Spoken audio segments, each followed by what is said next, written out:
खातून अपनी सौतेली बेटी को बेईमाना तशद्दुद करके 4.5 साल की बच्ची को जो है वो कत्ल कर देती है, और उसका बाप और उसकी वही सौतेली माँ पुलिस गिरफ़्तार भी कर लेती है, और पुलिस कस्टडी में वो इस बात का एतराफ़ करती है कि उसके ऊपर जिन्नात की हाज़िरी होती थी, तो वो उस बच्ची पर तशद्दुद करने का उसे हुक्म देते थे। तो क्या जिन्नात का वजूद तो है, क्या इस तरह से हो सकता है? बिस्मिल्लाहिर्रहमानिर्रहीम। जी मोहतरम शेख साहब, पहली तो बात ये है कि हमारे माशरे का अलमिया है कि इस तरह के बहीमाना वाक़यात और मुतशद्दिदाना वाक़यात और जुल्म से लबरेज़ वाक़यात हमें आए रोज़ देखने को मिलते हैं। और उसमें जहाँ तक आपके सवाल का ताल्लुक़ है कि क्या इस तरह के कोई मामलात होते हैं,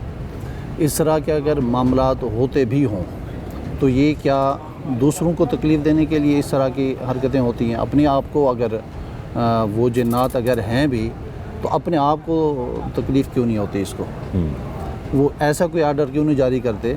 कि जिससे इसकी ज़ात से कोई नफ़ा या नुकसान हो? ये तो इस बच्ची को रास्ते से हटाया इसने, ये करार वाकई सज़ा होनी चाहिए। और हमारे मुल्क के अंदर इदारे मौजूद हैं, क़वानीन मौजूद हैं, उन क़वानीन की रोशनी में जो भी सज़ा बनती है इसको मिलनी चाहिए। बाकी रहा ये है कि कुरान और हदीस के हवाले से कुरान के अंदर यकीनन जिन्नात का वजूद बरहक है, और इसके नाम से कुरान करीम के अंदर पूरी सूरत मौजूद है। और जिन्नात के साथ साथ ये कि जादू भी बरहक है, लेकिन यहाँ इस केस के अंदर मुझे कहीं पर कोई ऐसी सूरत हाल नज़र नहीं आ रही कि कोई ऐसी मखलूक थी कि जिसकी वजह से इसने ये हरकत की है। इसने उस बच्ची को अपने मुस्तकबिल का या अपने बच्चों के मुस्तकबिल का रुकावट समझते हुए इसने अपना रास्ता क्लियर किया है, जो जुल्म और बर्बरियत है। और रहे ये कि सौतेली हो या सगी हो, अल्लाह रब्बुल इज़्ज़त ने कुरान करीम के अंदर और प्यारे आका अलैहिस्सलातु वस्सलाम ने अपने तालीमात आलिया की रोशनी के अंदर वालिदैन के हुकूक़ रखे हैं, इसी तरह औलाद के भी हुकूक़ रखे हैं कि जो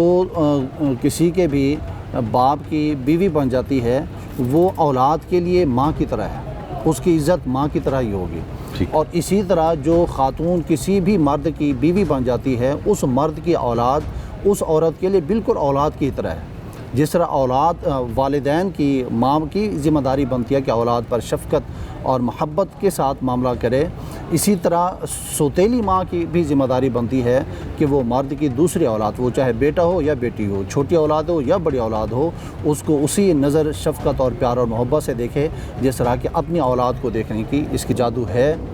जादू बरहक है। इसके तोड़ के लिए ये मुअव्वज़तैन जो सूरत अल्लाह रब्बुल इज़्ज़त ने नाज़िल फरमाई हैं, प्यारे आका अलैहिस्सलातु वस्सलाम के ऊपर जादू हुआ,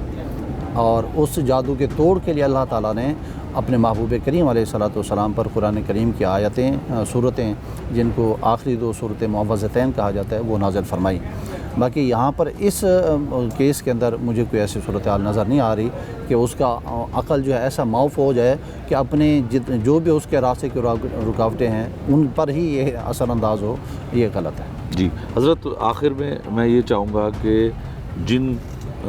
मर्द हज़रात के बच्चे सौतेले हैं, जिन ख़वातीन के बच्चे सौतेले हैं, दीन के लिहाज से, इस्लाम के लिहाज से उनको उन बच्चों के साथ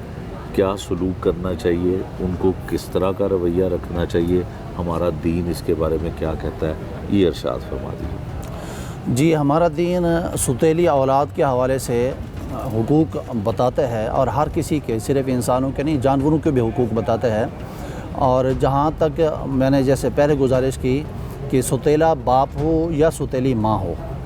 उसकी ज़िम्मेदारियाँ अपनी औलाद के हक़ में है, वो चाहे औलाद सगी हो या सौतेली हो, उसकी ज़िम्मेदारियाँ वही हैं जो उसकी अपनी औलाद के लिए हैं। और दूसरी शादी के करने के हवाले से भी वो इजाज़त जो है वो इसी वजह से है, किसी दूसरी खातून से निकाह करने के लिए कि वो उसकी हर हवाले से सपोर्ट बने, उसकी औलाद के हवाले से सपोर्ट बने, उसके अपनी ज़ात के हवाले से सपोर्ट बने। नहीं तो हमें तो आज माशरे के अंदर जो सूरत हाल देखने को मिलती है कि दूसरी शादियां होती हैं और दूसरी बीवी की जो औलादें होती हैं, माज़अल्लाह बहुत भयानक किस्म के मामलात और हादसात हमारे सामने हैं। तो बहरहाल جس طرح قرآن و حدیث کا جب ہم مطالعہ کرتے ہیں تو اس میں ہمیں بالکل وہی حقوق حکم کرتے ہوئے اللہ رسول جو ہے وہ ارشاد فرماتے ہیں کہ جو آپ کی اپنی حقیقی اولاد کے حقوق ہیں وہی آپ کی سوتیلی اولاد کے بھی حقوق ہیں. ان کی تعلیم، تربیت، پرورش اور ان کے ساتھ شفقت والے معاملات اسی طرح ہی انسان کی ذمہ داری ہے جس طرح اپنی حقیقی اولاد کے جو ہے وہ شفقت ضروری ہے، اسی طرح سوتیلی کے اوپر بھی ضروری ہے.